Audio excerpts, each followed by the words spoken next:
Welcome to another edition of the Jungle Juice podcast. I'm Sam Gormley. He's Mick Nelson. Mick, I guess we can say at least first, happy Selection Sunday, even though this is not an NCAA podcast. Happy Selection Sunday. We're just a little bit distracted, right? Oh yeah, I am knees deep into bracket analysis right now. Yeah, can't wait to get back to that after this show. Not to say I don't want to do the show or anything, but March Madness is a great time of the year, Sam. I really enjoy. I haven't even watched any college basketball, and I've got a lot of faith in whatever bracket I'm going to put out there. Spoken like a true. I haven't watched anything, but I know my bracket's going to be right. Spoken like a true March Madness fan. Okay. One, I didn't watch any college basketball last year, and I had a top 10,000 bracket last year. I don't think you know many people that had UConn and FAU in their Final Four, but now you do. It's me. Top 10 bracket. Top 10,000 bracket on ESPN's bracket challenge list. As the old saying goes, a blind squirrel finds a nut every once in a while. It's not blind. It's not the case. But this is one of my favorite weeks of the entire year because you combine this with also having free agency in the NFL, and it was a wild week, not only just involving the Bengals, but also just the NFL in general. A lot going on. What we're going to do today is we're literally just going to go step by step, day by day, explain to you what all happened for the Bengals, what moves, did we like, did we not like, should they have re-signed this guy, should they not have? All of that for you on today's episode of Jungle Juice. We're also going to go over just the AFC North signings in general. There were some really, really interesting ones and some trades that went down. We'll talk about that. And also what's still to do. There are some big holes left for the Bengals. We'll finish off the show discussing that. But things got started, Mick. Before we talk about, with things that got started, we do invite everyone to follow us on our social media channels. We're on Facebook. We're on YouTube. We're also on Twitter. Jungle Juice Podcast on most of those platforms. We invite you to join us that way. But it got started with a bang Monday morning, Mick, where it was one of those things that it wasn't the first thing I saw, but I was in the middle of getting ready to enter, our morning radio show here. And it popped up, and it was almost like it was a scheduled tweet, like right at 9 a.m. my local time, 10 a.m. Eastern, I think is what it was. T. Higgins has requested a trade. It was like, well, welcome to free agency. Let's go, boys. Yeah. That's a pretty crazy way to start off Monday. I just know everybody around my office was just freaking out. They were like, yeah, T's requested a trade. What are we going to do? I don't know. I mean, you could trade him, get a good draft haul for him. Now, what we've talked about on the show, there's a lot of speculation as to what the market for T. Higgins would be, just because there's no roster control for the team that trade for him other than one season. Obviously, he'd be playing with that team with a $23 million cap hit and salary pay. That kind of diminishes the value of the trade, in my opinion. So, I don't think the Bengals are really going to budge unless if they get at least I'd say a mid to early second round pick for T for 2024. And, if they don't offer that, either T is going to play on the tag or he's just going to sit out. And I highly doubt he's going to sit out for that much money. Yeah, and that's kind of my philosophy with it. Is it's like, do you honestly think that T. Higgins, he is going to be given a choice, playing and making $21.5 million or whatever it is, or sitting and making nothing? And Mick, I don't know about you, but if I had a choice between making $21.5 million or making $0, I think, it might be a tough decision, but I think I'd go towards making the $21.5 million. And that's where I really think that this is for one, you remember back to almost the same time last year. Who requested a trade? Jonah Williams. What happened? Nothing. And Mike Brown is not going to give in to a player requesting or demanding a trade. That's just not how he is. And if anything else, Mick, I think it makes him more likely to not trade him, just because I think he's just stubborn enough to do that. Yeah.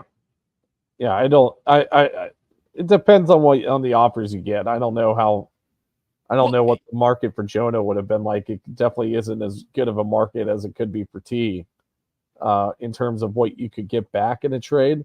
And also, we just go back to what you said about how Duke was kind of responding to questions at the combine. He didn't seem committal to not trading him.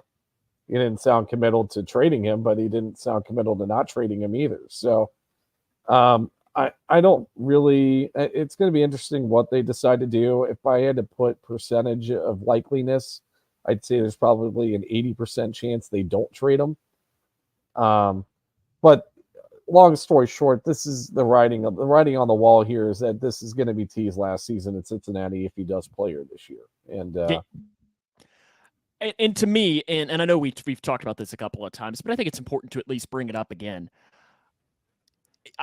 I mean, is it a top 40 pick that you think that the Bengals would need? I think it is. Or do you think it's a top 40 pick plus a day 3? Or, I wish you could give Duke Tobin truth serum to where he had to tell you, like, this is what we'd need. Because, I mean, I think that I know I was reading today that I think it was Pro Football Focus, or Pro Football Network.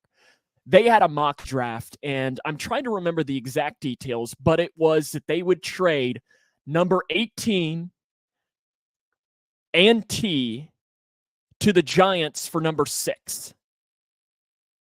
And that's one that made me go, no. I don't know. I mean, if you do that, then you have Rome Odunze. I mean, that's yeah, exactly. And then I'm going like, well, that I wouldn't be against that. But to me, I don't know that you can afford to do that now based on what we're getting ready to talk about, because I think you're going to need to use that mid-first round pick on a offensive tackle, on a defensive tackle, or something like that. Again, I don't want to get ahead of our conversation that we're getting ready to have. But that's just, to me, was the interesting one of where they could potentially get very creative with how they could potentially trade T. Higgins. But I agree with you. I was even going to say probably 85 to 90% chance that he'll be on the team next year. I can't imagine there will be a team that will blow the Bengals away with an offer, because I think that's what they would need to move on. So that was how it got started. And I immediately, when that happened, I thought, here we go. Like, it's about to go down here for free agency for the Cincinnati Bengals. Then it got a little slow. Travion Williams back on a 1-year deal. I think it's a good, it's a 1-year deal. He's your 4th running back. If he's your 4th running back, you're feeling pretty decent. Yeah. I don't know that you want him as your 3rd running back, which I think will be interesting as we discuss a little bit later on. But if he's your 4th, he was fine as a kick returner. I think you're feeling pretty good. And I think it seems like he's a really good locker room guy as well. So I think that was a good deal to bring him back for 1 year. That costs really nothing. Yeah. I think I don't really care if Travion's our 3rd or 4th running back. He's not 1 or 2. That's going to be Zach Moss, Chase Brown, more than likely. The interesting scenario come draft time is going to be, are they going to commit to another year of Chris Evans, or are they going to draft a running back late and tell Chris Evans, see ya? So I don't think there's any chance that Chris Evans is on the team next year. I don't know. I'll give it I'll say 60-40 he's not on the team, but I don't think it's a foregone. I'd go. I think there's a bigger chance that Jackson Carman's on the team. Chris Evans isn't on the team is a higher percentage than T. Higgins being on the team. So Chris Evans not being on the team is higher than T. Higgins being on the team. I would agree with that too, considering we just said 80-20 T, and I just said 60-40 Chris Evans of not being on the team. Or no. Yeah. No, I agree with you there. I'm confusing myself. I just don't think there's any chance that he's back. The next move, I don't know that it necessarily surprised me, because we've been talking about it for weeks of it being the correct move to make. But there was an aspect of it that surprised me, was Drew Sample being re-signed. Now, we both agree, Mick, 100% had to happen. The 3-year contract, though, was what made me go, ooh, they're investing in him. Not disagreeing with it, but it just made me go, that kind of surprised me. I was expecting him to be a 1, maybe 2-year deal. Yeah, I'm actually pretty happy with the 3-year deal with Drew Sample. He provides, hello, Frank, and also hello, Rick. Thanks for watching, guys. I hope you guys, I don't know if you guys are tournament guys, but I hope you guys have good bracket times, or. Anyways, what was I saying? I can't even remember what I was saying. We were talking about Drew Sample. Drew Sample, yes. I was happy about the 3-year deal. We've said this plenty of times before on the podcast. The skill set that Drew Sample brings, he's always going to provide a certain level of value, and he will always be on an NFL team. He'll be the new Lee Smith, former Marshall tight end. Go Herd. He's going to be like a Lee Smith, where he is, an exceptional blocking tight end, and an essential facet of the run game. Can be in the backfield on pass sets for pass protection. I think it's an extremely underrated and highly valued spot to be, or for a player to have those traits.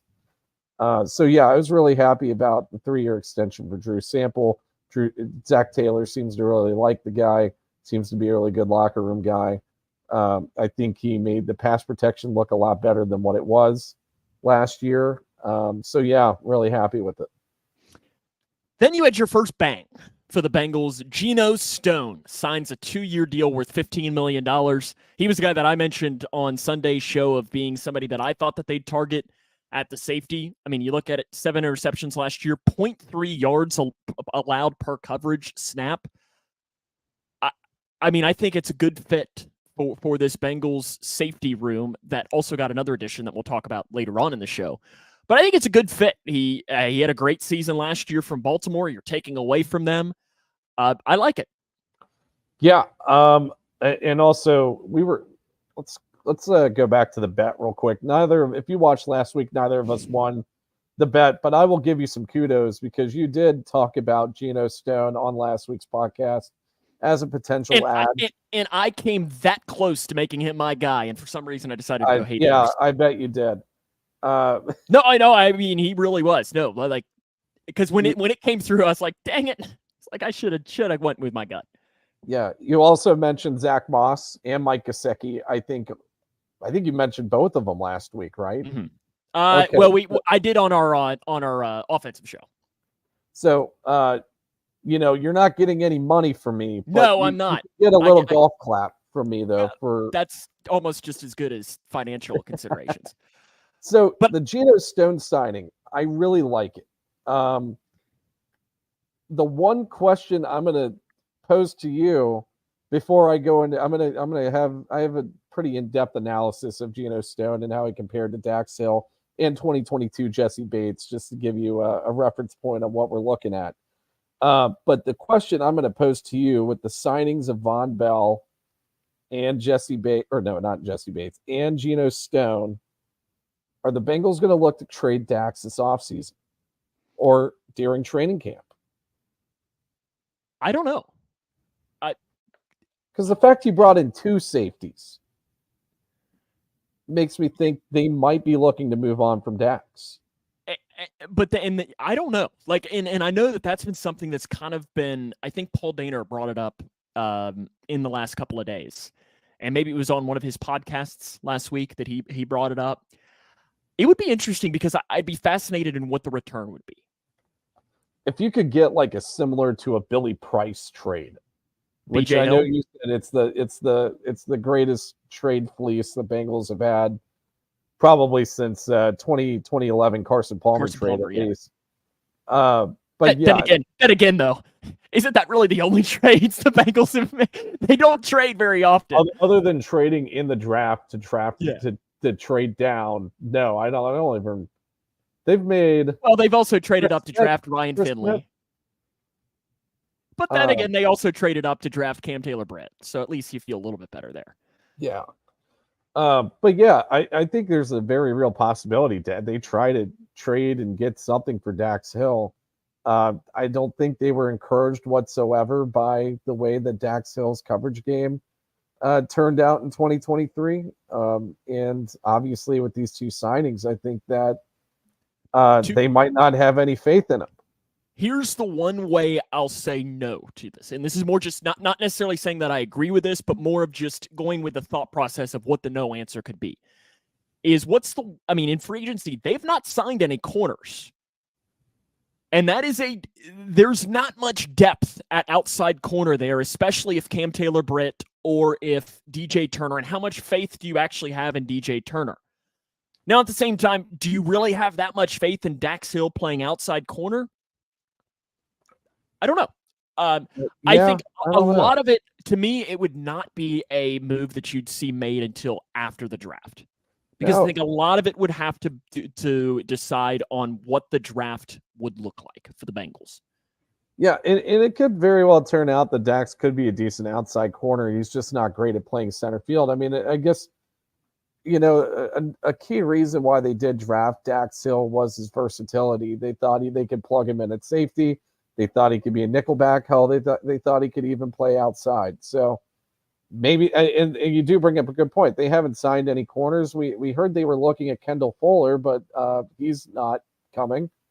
So, maybe he is going to provide cornerback depth and so on. So I don't know.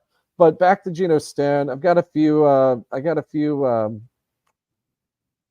Comparisons here in terms of some statistics here between Geno, Dax Hill, and Jesse Bates. Also, before I touch on that, the value of the signing, I think, was incredible. 2 years, $15 million for a guy that was an absolute ball hawk in center field last year for the Baltimore Ravens. So that's another thing I wanted to touch on, the value of the contract, which the Bengals front office always seems to get these types of contracts with players. So PFF coverage grade last year, Geno Stone 85.3, Dax Hill 43.0, Jesse Bates 64.9. So your Geno Stone last year was better in coverage than 22 Jesse, and definitely better, I guess, technically twice as good as 2023 Dax. I mean, if we're being honest, it's hard to be much worse than 2023 coverage Dax. Well, I guess you do have Nick Scott. So yeah. Yards per reception, Geno Stone 7.1, Dax Hill 14.3, 2022 Bates 14.8. That's half of both of them. Passer rating, Geno Stone 53.3, Dax Hill 114.8, Jesse Bates 97.6. So those are numbers in coverage. And it seems like Geno Stone is probably the best center fielder in terms of coverage out of all three of them. And that's better than what Jesse was when he in 2022. I'm not going to talk about 2023 Jesse because 2023 Jesse was amazing. But that, it seems like we're going to get an upgrade in coverage. Now, the caveat to Geno Stone is that his run defense is horrendous. Run defense grade, Geno Stone 34.2. Dax Hill had a 71.0. Jesse Bates 88.3. Run stop percentage, Geno Stone 0.3%. Dax Hill and Bates 3.9% and 3.2%. And the missed tackle percentage on run defense, Geno Stone's missed tackle percentage was 31% of his tackle attempts. Dax Hill 8.6%, and Jesse Bates 7.4%. And that is the one thing, and you heard me talk about it last week on the show, was that that's the one thing that worries me about Geno Stone is the missed tackles. Now, part of that could be is his position as a safety, and you're pairing him with somebody who we're going to talk about a little bit later on, and Von Bell, who's more of your run-stopping guy. Could that be? Or Jordan Battle, who did better in that? I don't know. I don't know if that could help him in that, but it is something. But I agree with you. I think that was a great move. 2 years, $15 million. And it also allowed them to get younger at that position. I mean, he's young. Yeah, he's a young guy. The other thing I want to mention, Lou's been talking. He's talked multiple times about the wanting to do 3 safety sets on his defense. So it's very possible that you have Geno Stone playing the center field free safety, and then you have Von Bell and Jordan Battle both playing a little bit further up to the line of scrimmage, being pretty much hybrid linebacker safeties and providing that run support and additional coverage. Obviously the safety room wasn't talented enough to pull that off last year. But with the signing of those 2 guys, I think that it's a very real possibility. And I think it is something that Lou will definitely explore for 2024. The next move that came along was actually one that the Bengals didn't make, but it was another team. Cheeto signs a 3-year deal with the Tennessee Titans, making more money than he was with the Bengals. I was surprised at the amount of money, but I was happy for Cheeto that he was never going to come back here. It was time for him to move on. I'm glad that he gets to go back with Brian Callahan. Not that they probably had that much of an interaction, but Brian Callahan gets to bring a guy from the Bengals culture into his presumably probably similar culture that he wants to build in Tennessee. Happy for Cheeto that he signed the 3-year deal. I think like $36 million or something. So I have no idea what the contract is, but yeah, I mean, that's if it's $36 million for 3 years, I would assume. Yes. It's a pretty good contract for Cheeto. I would say that the Titans may or may not have overpaid for him. But yeah, happy for Cheeto. Hope he does well in Tennessee. The next move that happened wasn't necessarily a free agency move. In fact, it wasn't either, but it was, I think, really important news for the Cincinnati Bengals. It was the NFL coming out and saying, yep, we kind of screwed up. Yep, we kind of made a mistake about those compensatory picks. Our bad. My bad. They love to screw up when it comes to the Bengals. But they fixed it. Props on them. They fixed it. But now the Bengals get a late 3rd round pick, picking 97. Instead of 2 6ths, they get 1 6th and a late 3rd. And late 3rd, that's huge. That's huge. Yeah, and I mean, as Rick says, 114 spots messed up. I mean, it was just 114 spots. I mean, that's almost half of the draft. That's almost half of a draft. What is it like? It's like 256 players that get drafted, yeah. I think. Yeah. 114. I mean, that's at least 40% of draft picks that of an error there. And thanks, Rick, for the number of spots there. It's a very. But so now the Bengals are picking 97, and that's a window there. You mentioned running back. Like, that's a window where you could really see them potentially get that late day 2 running back of maybe a guy that slips, or maybe that's where you see them go another wide receiver or something. I'm just fascinated as to what they can do now with that pick, because I think it's huge for the Bengals moving forward. And I was really happy that it came up. Jalen Wright out of Tennessee, I would be very happy.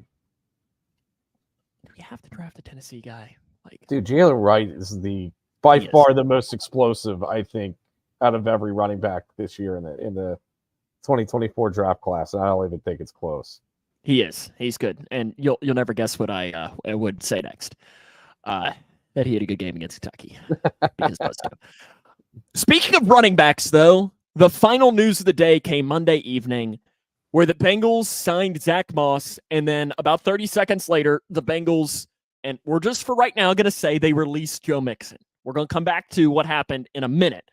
But Zach Moss is now a Cincinnati Bengal, and you mentioned explosion. Comparatively speaking to Joe Mixon, that is night and day. He's an explosive running back. I like the addition. I think you've now gone from a relatively slower running back room, comparatively speaking, to now Chase Brown and Zach Moss. Let's go. You got some speed. Yeah, I was pretty happy with the Zach Moss signing as well. So the first thing I want to note is that I think you're getting close to the same production as Mixon, and I'll touch on this a little more in a second here. But you're pretty much getting the same production from Mixon for $2 million cheaper. And also you're getting a guy that's younger, that has less usage. So I think that's a great thing for the Bengals. And we'll go ahead. We'll go ahead and compare Zach Moss and Joe Mixon here. Run grade per PFF, Zach Moss 72.8, Joe Mixon 73.8. 1 point difference. That's about the same. Yards after contact, Zach Moss 2.79, Joe Mixon 2.51. Zach Moss isn't great in this department, but he's definitely better than Joe Mixon. Joe Mixon was, I think, fairly poor in this department last year. He was bottom 3 running back in the league. Missed tackles forced. Zach Moss had 36. Joe Mixon had 31. And Zach Moss had 73 less carries than Joe Mixon. So we talk about that explosiveness. He's a little bit shiftier. He makes people miss at a higher rate. So that's something I really like out of Zach Moss. And then breakaway run percentage. This is for rushes, designed rushes that were 15 yards or more. Zach Moss 25.5%, Joe Mixon 16.2%, which again, as you mentioned, kind of speaks to the explosiveness. Now, the one aspect that Zach Moss is not good in at all, that Joe Mixon was really good in, was the receiving game. 43.9 grade for Zach Moss, Joe Mixon 68.8, but Zach Moss is much better than Joe Mixon in pass blocking with the 60.0 rating, and Joe Mixon had a very low 29.7. I was going to say, it's tough to be much worse than Joe Mixon as a pass blocker. Well, I mean, yeah, and then Chase Brown wasn't very good in this department either in his limited snaps. So I think you had to have somebody in that Samaje Perine role, but the caveat is Samaje Perine was also a really good receiving back as well. So you need to have a running back that is more of a double threat there with the in pass sets that can receive and also pass block. I mean, that's what Giovanni Bernard or Samaje Perine were. That's not necessarily what Zach Moss is going to be, though. He's not a great receiver. He has a very high drop rate when he's targeted. But he is really good he's decent at pass blocking, or at least he's better than Chase Brown.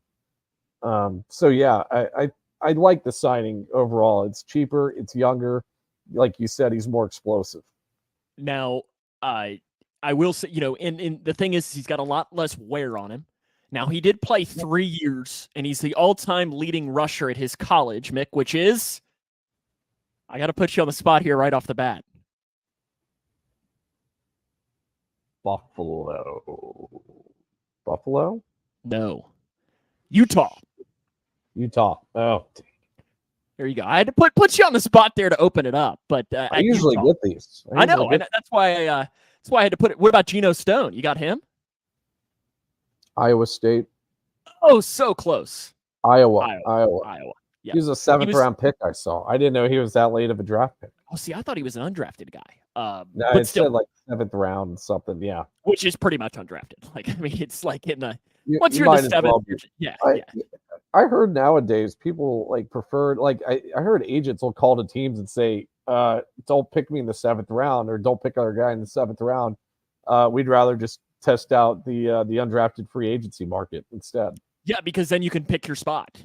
Yeah.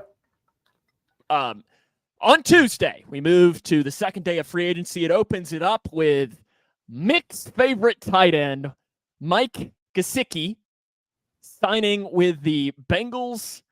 RAS score coming out of Penn State of 9.97, which is elite athlete. 1 year, $2.5 million. When I heard that contract, Mick, I was thinking to myself, not even you can be upset about that, because to me, that's worth a flyer. Yeah, I'm not upset for the amount that they signed him for. So if they were going to sign him for, say 6 or 7 mil, I would have been upset. But $3.5 million, yeah, sign me up. For Mike Gesicki, and again, another great value signing. I don't think that they had one bad value signing, I think, and we'll talk about him. I'm pretty sure he's probably up next. But yeah, I'm okay with the Mike Gesicki trade. I think he is an upgrade from Irv Smith.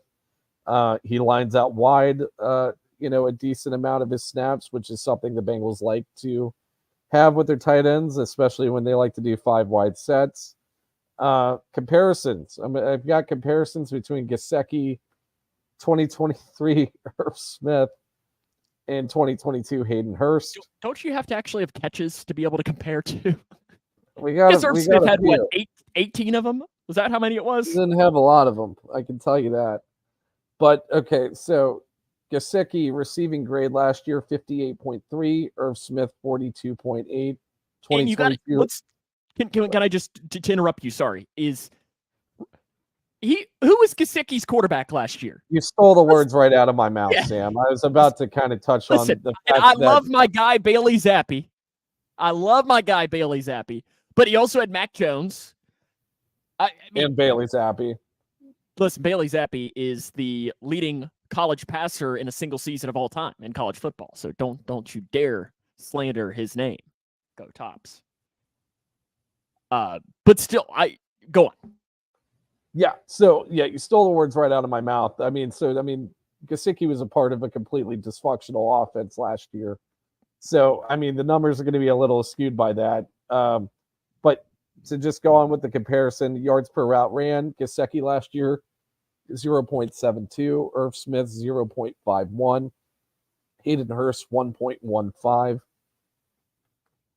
Contested catch percentage, Geisicki 50%, Irv Smith 33%, Hayden Hurst 62% in 2022. And then passer rating when thrown to, Geisicki 78.0, which is probably better than average when you're looking at the total QBR or passer rating for Patriots quarterbacks last year.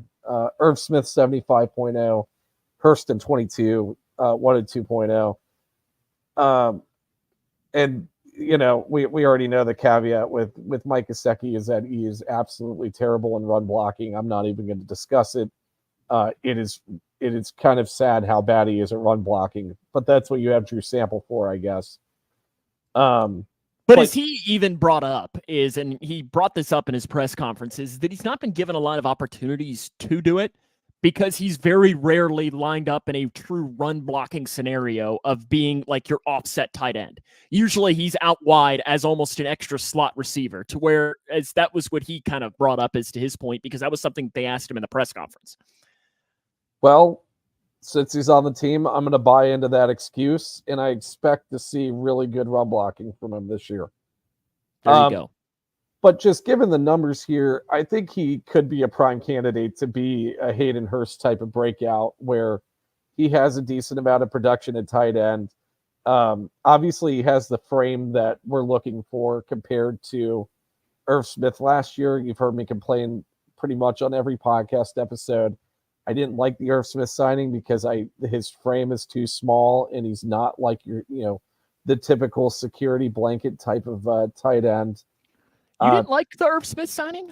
You haven't mentioned that before on this podcast. It's kind of surprising. It's just news to me. There's a first for everything, and also that's a lie, but I've said that plenty of times. Anyways, I think that there definitely could be a breakout for Mike Gesicki. Definitely a decent receiver. Like I said, he's got a higher passer rating than Patriots quarterbacks last year. And I think Joe could definitely work with them pretty well. So happy with it. $3.5 million in the bargain. I've gotten very distracted now at this point because they've just released the times for March Madness. So now I know that my Western Kentucky Hilltoppers are playing at 2 Eastern on Friday. That's actually, is that a good time? Is that a good time for you? Yeah. And they get Kevin Harlan on the call. I mean, what else do I need if I don't make the trip there? Oh, that's huge. Well, that kind of ruins it. You're going to be at the game, though. Yeah, potentially. Although there is a caveat in there, though, that the person that I was potentially going to go to the game with is now not going to want to go because his Northwestern team plays at the same time. So, but still, I think it was a interesting move. Yeah, I'm hoping Rick's talking about Don McHenry there from my Hilltoppers. Big game last night. He had 25 points. Oh, the JUCO transfer. He gets to play against his hometown team, Marquette. The next move. Were you done on Geisicki? Yes, I am done on Geisicki. The next move is Joe Mixon ends up getting traded to the Texans for a conditional 7th round pick. And I just love that it was one of those things that it almost looked like it had to have been a fake account that tweeted saying, hey, guess what? He's actually been traded. But I think it's a good move for the Bengals because You got something out of them. You got something. You weren't going to get, I think, you're getting a 7th round pick out of him. You shake his hand and he still gets his contract. And then he turns around and signs a 3-year, $27 million extension a couple of years later with the Texans, which to me, what are they doing? I don't know. They their value of Joe Mixon is way too high. It's really high. I'm really surprised by it, but I'm happy for Joe that he got an extra contract extension. He's obviously going to the state of Texas, where we don't want to get too far into Joe Mixon's hobbies, but I think he's going to fit the Texas culture really well over there. Hope he has a good time. All right, enough of that talk. Yes, how about the other? Yes, good for him. I hope he has a fun time. The other thing that happened on Tuesday, Irv Smith signs with the Chiefs, which I was just like, what? Really? Okay. Yeah, I mean, good for him. Yeah, it's just like that was like the first signing that the Chiefs made. That's the heir apparent to Travis. Yes. Because when I think of Irv Smith, the first player that comes to mind is Travis Kelce. They're pretty much the same player. Is Irv Smith now going to start dating like Beyonce or something? You gotta bleep sound effects. I'll use a substitute word. I've got this. But no, for profanity, I'll just use a substitute word here. But the Chiefs have won 2 Super Bowls in a row with crappy wide receivers and tight ends, not named Travis Kelce. And I guess Rashee Rice is pretty good too, but for the most part, the rest of the receiver core is garbage. So, maybe they're just onto something. We're going to get every crappy wide receiver we can find. We're going to make Mahomes deal with it, and he's just going to go and win us another Super Bowl. And sadly, it sounds like it's going to work that way with something like that. It's worked that way the past 2 years, so I don't know. On Wednesday, they got rolling again with Mick was just like I thought we were going to have to call you to take a mental health day at the rest of your workday once Nick Scott was released. I thought you were going to just need to calm down because you were so distraught that Nick Scott was released early on Wednesday. I would say my blood pressure was high, but it was more from elation than not elation. I was very happy about that. Bye, Nick Scott, forever.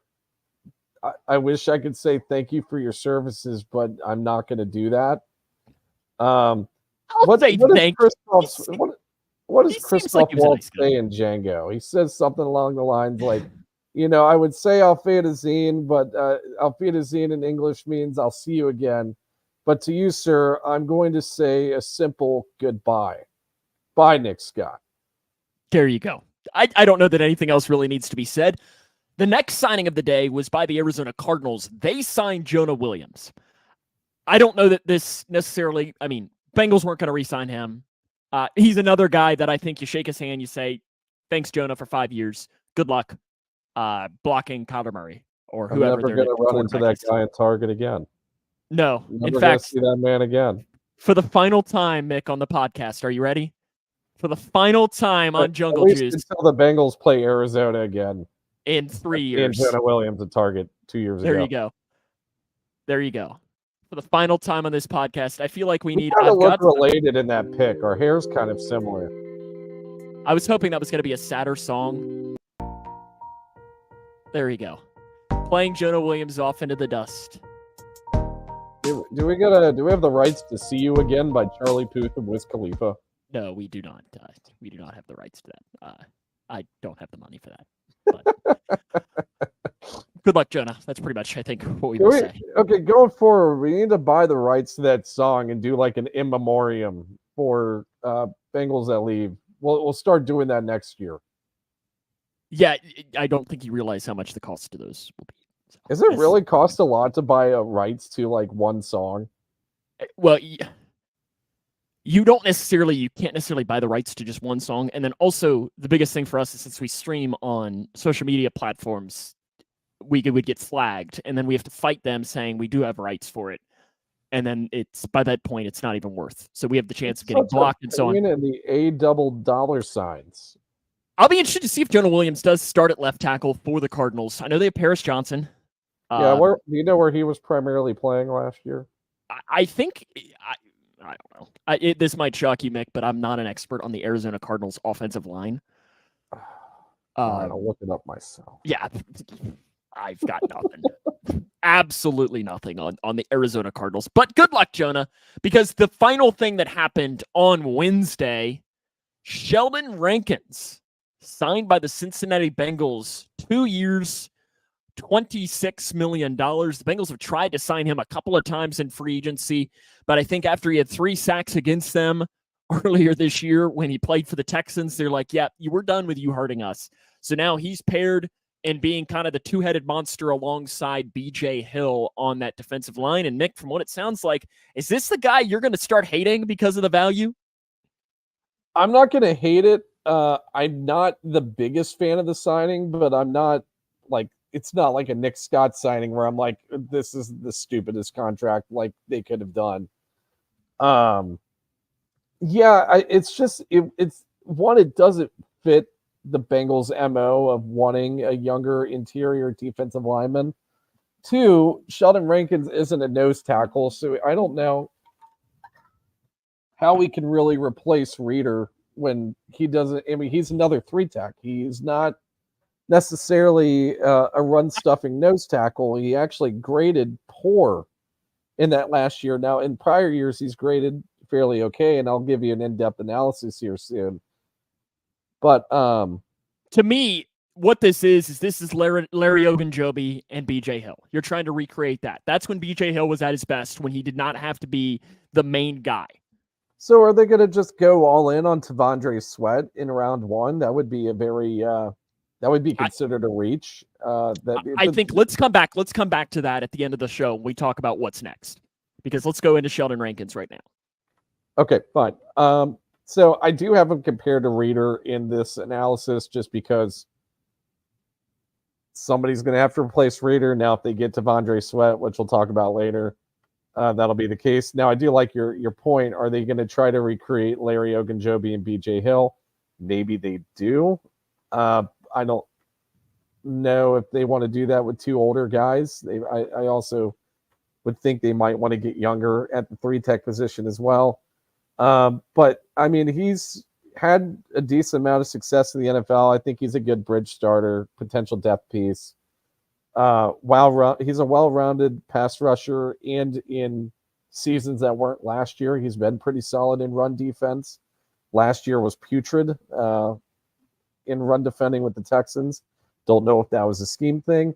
And then the value of the contract, I know he signed for 2 years, $24.5 million, but only $8 million of that is guaranteed money. So it's not like they don't have an out after this year if things were to go sideways with Sheldon Rankins. But I am just kind of surprised the Bengals made this move. It doesn't fit their MO for signing younger players. But then again, we've talked about this on previous shows.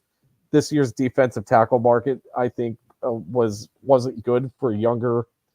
There weren't many good younger interior defensive linemen coming out of this free agent class. So this might have been the exception to the rule, right? Where you're going to have to put your chips in on an older guy that has had a proven track record of success. I mean, this is kind of like the Daquan Jones signing, except it's a different person, I would say. Both Riley and Rick ask here about T.R. Tart as well. And I think he was somebody that we were going to talk about when we get to Thursday, but let's just talk about him right now because he fits into the defensive tackle. He came in on a visit, and to me, he's going to be a guy that I'm really going to keep an eye on for the Bengals to still. Just because he came on a visit and left doesn't mean that he's not going to sign.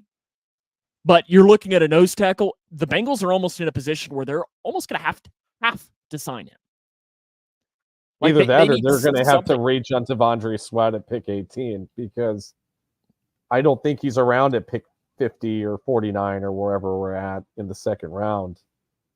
Unless you're trading T. Higgins and to the Titans with pick number, and that's not going to happen. I'm more just saying that that's always been the popular one of pick 38 or whatever the Titans are in that realm and of. There's not even a guarantee T'Vondre Sweat could be around by then either. Exactly. So, heck, I mean, there's not a guarantee that he's there at 18. You know, I mean, it's just with how sometimes defensive linemen, I mean, you see teams jump on those guys.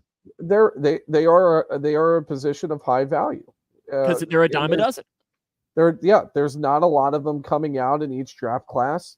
I mean, yeah, they could pick one in the later rounds and hopefully stumble into a DJ Reader, but that's not a foregone conclusion by any means. And I still have my reservations about Sweat too. I think the guy, he's either going to be a really good Albert Haynesworth or Albert Haynesworth that isn't worth jack squat. I think that's the best way to put it. These are going to be rookie contract Albert Haynesworth or extension Albert Haynesworth, but the guy is ginormous. We have no idea.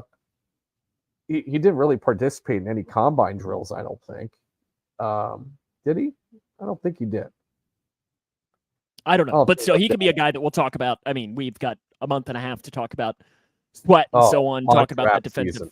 Yes. You want to do a mock draft? What's our plan for next week? You want to do a preview? You want to do a mock draft together?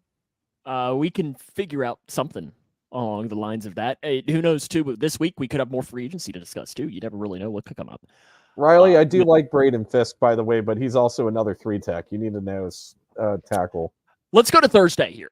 And for the Bengals of last week, first signing of the day becomes official. You heard some rumors about it late Wednesday night. Von Bell comes back. 1 year, $6 million. But a lot of that money is being paid by the Carolina Panthers. They pretty much get to do a deal similar to one we're going to talk about a little bit later on in the show with the Steelers did with Russell Wilson. I think it's a good move for the Bengals. You're bringing back a vet, a guy that Lou Anarumo likes. Von Bell likes Lou Anarumo. He's a vet. I think it's a good move for all parties involved. Well, welcome home, Von. We missed you. And if he's your third safety, you're feeling really good. We miss that really guy so much. And he could be a really good mentor for Jordan Battle. I think Jordan Battle is probably going to start over Von Bell if Lou decides to. Well, he might implement some 3 safety looks, but he's not going to be able to do that on every play, depending on what the situation in the game provides. But I think that Jordan's probably going to be the starting strong safety, as he should be. He had a really good rookie season. He's coming in with a lot of momentum. And I think Von Bell provides that mentorship kind of thing that we were talking about with other free agents.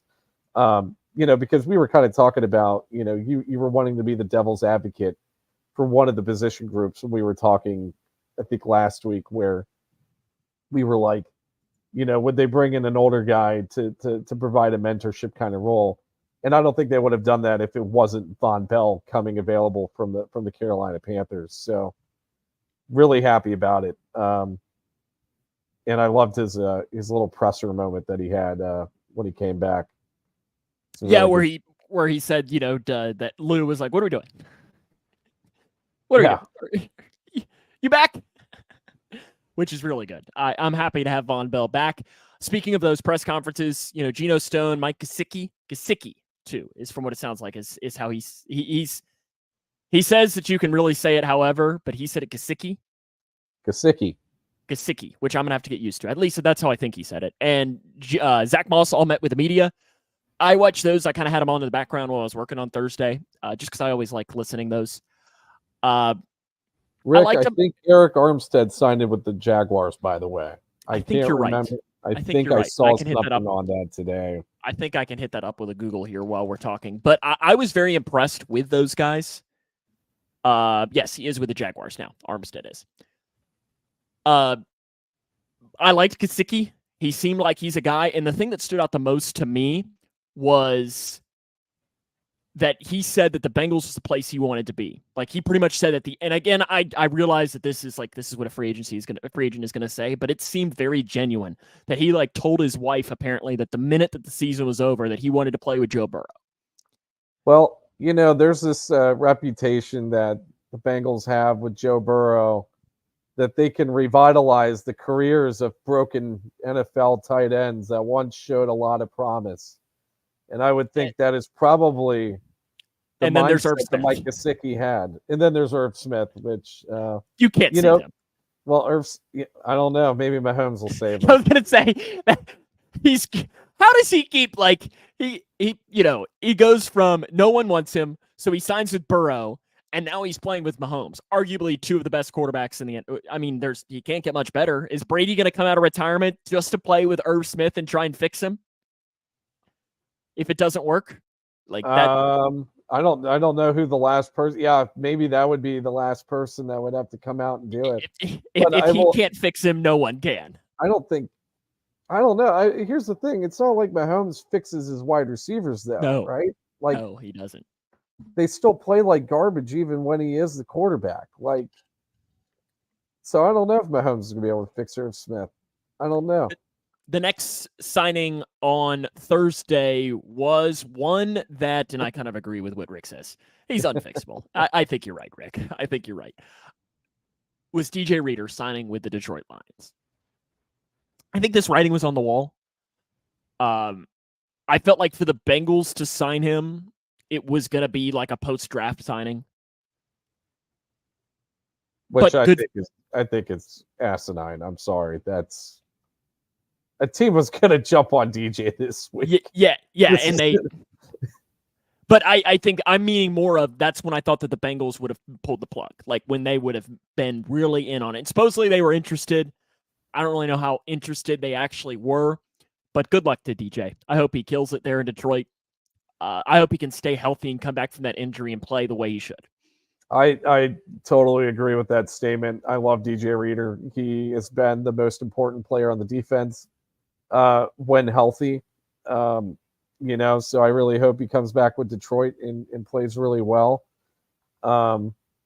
I wasn't too keen on bringing him back just because his health has been a huge concern. We had him for how many years? We had him for 4 years, 4 seasons, a potential total of what's 17 times 3, 51 plus 6 plus 16, 67 games, I think. And plus he only played plus the playoffs, but I'm only counting regular season here. He only played in 44 of those games. So it wasn't like he was all too durable when he was here. And now he's older. He's coming off of a quad injury. I don't think he was the right solution if the Bengals were wanting to compete immediately, considering he's not going to be back until potentially early November, late October. So good luck to him, though. Really loved him when he was here, and he was the best player on our defense, in my opinion. Yeah, I couldn't have said it better myself.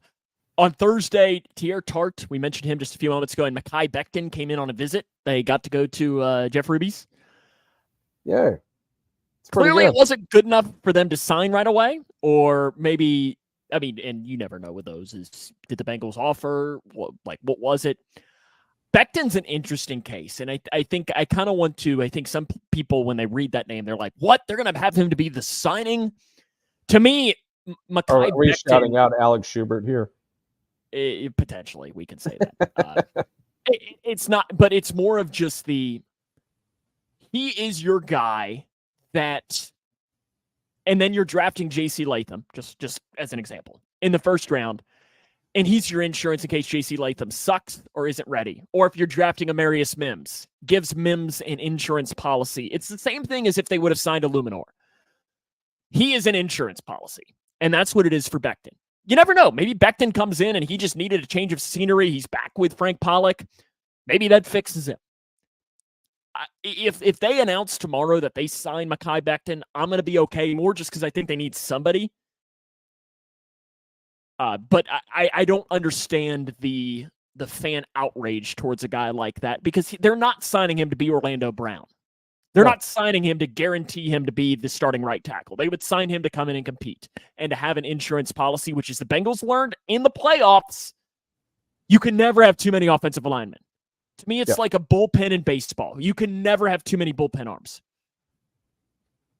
Couldn't have said that any better myself. And here's the thing with Mekhi Becton. I mean, obviously, we saw the rookie season where he was one of the better offensive tackles in the league right off the bat. He's been dealing with injuries on top of injuries on top of injuries. Also, on top of that, his offensive line coach obviously left. Frank Pollock left to come here after 2020. Also, the Jets have moved him everywhere on the offensive line. He hasn't stayed at a particular offensive line position in any, more than 1 year. So it's not like he's had a chance to just stay at left tackle and continue to develop and grow his skill set there. They're bouncing him around at guard. They're putting him at right tackle. That's just how do you expect an offensive line to get better? I honestly, it shouldn't come as a surprise that he regressed if that's the way they were going to do that with him. So I wouldn't be mad with Mekhi Becton as like a La'el Collins 1 year starters prove it deal. See what you can do with that. Riley Reef kind of in that it's realm. Not a Riley Reef though. Riley Reef was in his mid-30s. Mekhi Becton's coming off his first contract. He's only 25 years old. Have you ever met somebody named Riley though that's worth anything? The only one I know is the guy that just commented, and I know that's the only reason he's priceless. Priceless! Oh, wow. Yeah. Sorry, I've just been looking on air, for Riley. It's the only reason I'm saying that. I've just been looking for his college in March Madness and haven't been able to find it. And I've been looking for yours as well. Riley's having a little bit of a boycott with UC Athletics right now. He's not very happy with them. I was talking about Northern, but yeah, we could put UC in there too. Oh, Northern, we lost our best player midway through the season. Cut us some slack there. So did Western. Western lost one of their best players too. Well, I don't know. They also play in the Conference USA, the ragdoll conference of the NCAA. Turn you off. Okay. On Friday, Bengals re-signed Tanner Hudson, which good move. Yeah, happy with that. Yep. I don't really know that anything else needs to be said. Trenton Irwin re-signs. Same thing. Good move. He trusts Joe Burrow.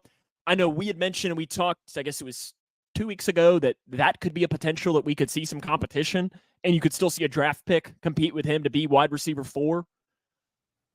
But I still think Burrow trusts him, and that's important. And he's happy. I'm happy. Trenton Irwin's back. Yeah, they're going to have to draft a wide receiver anyways. I mean, They're going to draft one anyways. Tyler, they haven't. They might be putting all their faith into Charlie Jones, or Yoshi Bosch, Yoshi Bosch isn't going to play the slot unless they move Jamar inside. But yeah, they're probably going to have to. They only have 5 wide receivers right now, right? Stanley Morgan, he went away, right? That was the next person. In fact, we can time in. Stanley Morgan signs with the Saints, which doesn't necessarily really matter because Stanley Morgan wasn't on the team last year anyways. He was a practice squad guy, and he only got called up last game of the season, I think it was, or maybe once. So read into that what you want. Like, I don't, like, good for him that he gets to sign and compete. But I don't know that that's really as big of a loss as some people were leading on to be because he was a practice squad guy the entirety of last season. Yeah, he wasn't even our special teams ace this year. Past season. No, Tyson Anderson was one of those really for a lot of it. Yeah. But those are the signings for the Bengals so far this week that happened. So I think, Mick, let's touch a little bit really quickly on the AFC North because I think some really interesting things happened with the AFC North. Let's just go team by team. We'll start with the Ravens. They signed Derrick Henry. Thoughts? Somebody posted in the AFC North War Room, it showed Le'Veon Bell in street clothes, wearing Ravens gear on the sidelines. They're like, this is what Derrick Henry is going to be for the Ravens. I'm really hoping that's the case. Good signing for the Ravens. I don't know, like, how much more of a how much more dynamicism, I think that's a word, that Derrick Henry is going to bring to the Ravens offense. They already had a very potent running attack. And see, that's where I'm interested I don't really know how good of a fit it is. I don't think it's that great of a fit at all. Because you're built on the speed of Lamar, and Derrick Henry is not fast. Yeah, but he could also, I guess, fit that Gus Edwards kind of role where he was the power back, just And Rick bursting brings up a through good point here. It's a good win for them in the red zone. back. Yep. Yeah. And quarterback too. Don't forget about that. You know, I was gonna say, I guess if you have Derrick Henry in the red zone, you don't have Lamar throwing balls in the red zone and throwing interceptions to, at crucial points in playoff games. So I still can't believe that they run that play. They call a timeout with him as quarterback, and then they do the same thing, and he still does. What are we doing? Lamar's never going to win a Super Bowl. I'm going to say it here right now. Lamar's never winning a Super Bowl. He doesn't. I don't think he has I don't think he can do it. I don't think he can pull it off. The Ravens also did re-sign Josh Johnson, who, again, every time I hear his name, I'm like, how is he still in the league? That guy. He's like 95 years old. He's the second most tenured quarterback in the league, I would assume. That's not him, and Aaron Rodgers had to have came in close to the same year, right? He'll be 38 in May. When was that? I mean, he was a fifth round pick in 2008. Okay, Aaron Rodgers was drafted way before him. If you know where he went to college, I'll give you massive. San Diego. Wow. Good on you. I mean, you just look at Josh Johnson. Bucks, Niners, Browns, Bengals, Niners, Bengals, Jets, Colts, Bills, Ravens, Giants, Texans, Raiders, Washington, the San Diego Fleet. Can't forget about them. Lions, Los Angeles Wildcats, Niners, Jets, Ravens, Broncos, Niners, Ravens. Take that, Josh McCown. Hilarious. They also re-signed Nelson Aguilar, obviously Justin Madubuike. Big deal. We talked about that last week. Brent Urban and Malik. Overpaid for Madubuike. For Madubuike, maybe overpaid's not the best way. They spent a lot of money. Oh no! Mick is frozen up. Interior defensive lineman, okay. But you froze up there, so I don't know if you're. There you are. Now you're back. We were talking about Madubuike.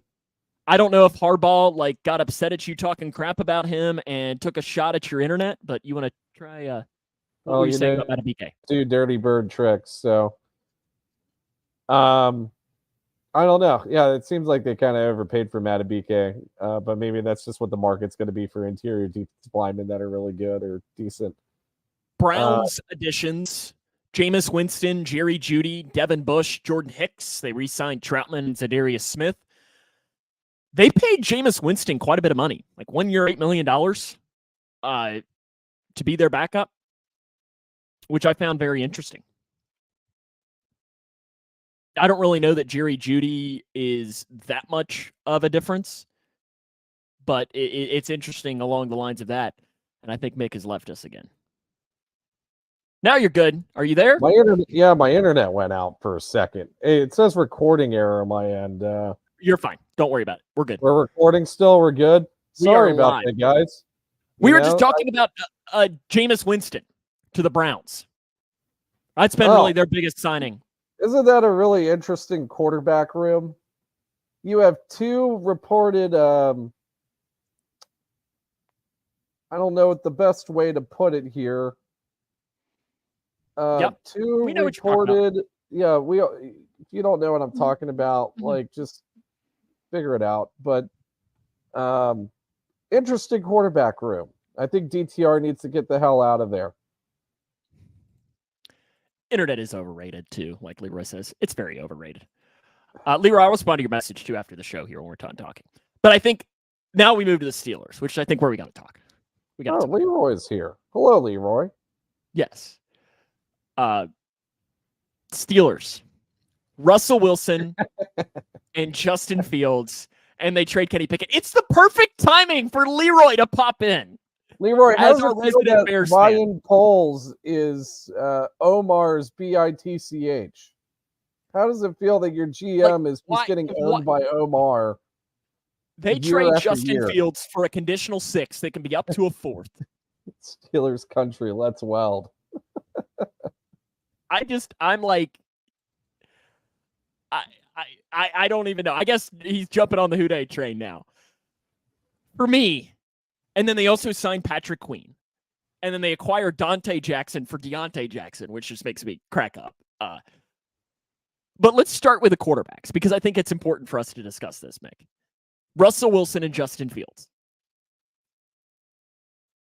Does that really scare know. you even in the least? No, but I don't know where they're going at with this one. My biggest theory is that they signed Russell Wilson to that contract, or they brought him onto the team. Russell Wilson was around the team's facilities for about 36 to 48 hours, and the Steelers front office was like, oh crap, we need to figure out something else now. And now we're just going to go hang out. We're going to go give a call to our good pal Ryan Poles, because we have a really good trade history with that guy. And we're just going to fleece him again for Justin Fields. Who starts week 1? Did that. Russell Wilson. Who starts week 12? Or let's say post-bye. Post-bye. I don't know. I honestly don't know. We don't know how Russell's going to turn out in the Steelers' offensive system. Especially because we don't know what that system is now with Arthur Smith as their offensive. Yeah, we don't know what that system is with Arthur Smith. Honestly, now that I'm thinking about it, Arthur Smith is the coach. Justin Fields is going to start week 1, because Justin Fields Arthur Smith likes having mobile, agile, running style quarterbacks. So I'm going to say Justin Fields starts. And then the trade with the Bears makes it, because it's a conditional 6th rounder, right? So we'll go to a 4th round pick if Justin Fields hits a certain snap minimum. And it makes the trade look slightly, it makes it look pretty much what it should have been, right? So I don't know. I found it very interesting, and I admittedly laughed when both of these deals went down. And then they trade Kenny Pickett, because Kenny Pickett was mad that they made these trades, and then they trade him for a bucket of balls to the Eagles, which I then found out that was interesting, that Kenny Pickett grew up an Eagles fan, which I just assumed that since he went to Pittsburgh that he was a Steeler guy through and through. Nope, he was an Eagle guy. But that's an interesting move for the Eagles too, is I guess there's your backup to Jalen Hurts, but it's not like Kenny Pickett and Jalen Hurts are similar quarterbacks. But yeah, it's interesting. Patrick Queen, though, is a very interesting signing to the Steelers. Yeah, I think so. I mean, that's already a good defense. And they made it a little bit better. Who's he replacing? I wonder who, because Spillane moved on to Vegas last year. Who's their running? It was Miles Jack, their starting linebacker. Yes. He came back midway through the year. The season, Yep. So I guess you're replacing them, and then the Dante Jackson for Deontay Jackson. I mean, I just find it that they now again don't have any wide receivers except for George Pickens. So is Leroy saying that the Justin Fields trade was a good trade? He does not like it. Okay, good. He does not. He does not like it. He probably hates the Steelers more than we do now. Yeah, because like I told him, why they traded Chase Claypool for not only a 2nd round pick, literally pretty much a 1st round pick. It was pretty much a 1st round pick. It was a 1st round pick. No, it was a 1st round pick, right? Because no, it was the 1st pick of the 2nd round. Well, it would have been a 1st round. It's pretty much a 1st round pick because the Miami Dolphins forfeited their picks last year. So it's really pick number 32. Yes. Now, you just don't get the 5th year option with that, but I don't understand it. Bengals still to do coming up here in free agency. And this is where we can talk a little bit about the draft as well as we wrap up the show. First one, and I think it's the biggest hole right now in the team, Mick. We've touched on it a couple of times here this evening. It's nose tackle. Something's got to happen. Yeah, I mean, it's a tie between nose tackle and right tackle at this point because they have no starting options in right tackle. You're going to throw Cody Ford out there for the start of the season. Jackson Carman. Honestly, and I'm going to sound like a crazy man for saying this. Do I need to call Alex Schubert right now? You might need to. Oh God. I'd be more comfortable with sliding OBJ to right, putting Jackson at left, because Jackson's definitely better on the left side, than I would be having Cody Ford start at right tackle and have OBJ on the left side. Hot take. I know. I feel disgusting for saying that, but that's just where that's what and I'm on thinking. line one right now, we have Alex Schubert. Hey, yeah, phone him in. I'd like to hear him berate me for a good however long there. But yeah, it's just so that just tells you how big of a hole right tackle is right now. And I think you're looking at 1-0, 1A, and 1B. Is T.R. Tart the guy? I'm almost a little bit surprised that Josh Tupou has not been re-signed. Again, I do not want Josh Tupou to be my starting nose tackle, but also just because he seems like the guy that always hangs around. So I'm a little bit intrigued that he's not been brought back yet. Right now, Tufele is shown as the starting nose tackle on the team. Because he's the only one on the team. He's not even that big, though. He's still kind of tiny. You think they move on from Zach Carter this year? I wonder if they move on from Zach. He kind of sucks. You just like to just cut everybody. My goodness. I just want to cut the bad players. So yeah, Zach but you Carter, keep Jackson Carman at left tackle. I'm just saying that's the worst case scenario. That is worst case scenario. For right tackle, though, we mentioned Mekhi Becton. Trent Brown is still out there. Yeah, well, he's a left tackle, isn't he? Yes, but he does have some right tackle experience. Okay. Obviously, Mekhi is out there still. I wouldn't mind them signing Mekhi. Yeah, I'd I actually think be pretty happy with it. He's not going to cost a lot. He's a good insurance policy. Then the other position that they haven't done anything with, I don't know that they will do anything with, is wide receiver. I guess they technically brought back Trenton Irwin. Did my pick Nick Westbrook-Akine get signed yet? He did. He did get signed by somebody. I don't remember as to who. Maybe Washington. As I'm talking Titans here, re-signed him. Okay. Well, so Brian Callahan had the same thought process as me. That's Brian Callahan's Tyler Boyd. Speaking of Tyler Boyd, he's been rumored to of Steelers and Chiefs, which is hilarious because it's like the two teams, Tyler. But good luck to him. Is there a chance he could come? Has there been any reports of him coming back? No. Okay. Nor should he. I mean, if it's a 1-2 year deal, I would consider it. But also, you drafted Charlie Jones, and I think. And you're going to draft a guy, maybe with that pick number 90, whatever it is, could be your next wide receiver, 97. Could be a wide receiver. Malachi Corley is slot wide receiver. He's kind of, and I hate to compare him to, but he's more of the Jamar where he could be both. Like he's not elite at either because he's not big enough to probably be outside in the NFL, but I'm not sure he's fast enough to be inside in the NFL. Yeah, well, the Bengals tweener. Don't really care to have, unless they want to change philosophies here. They don't mind having.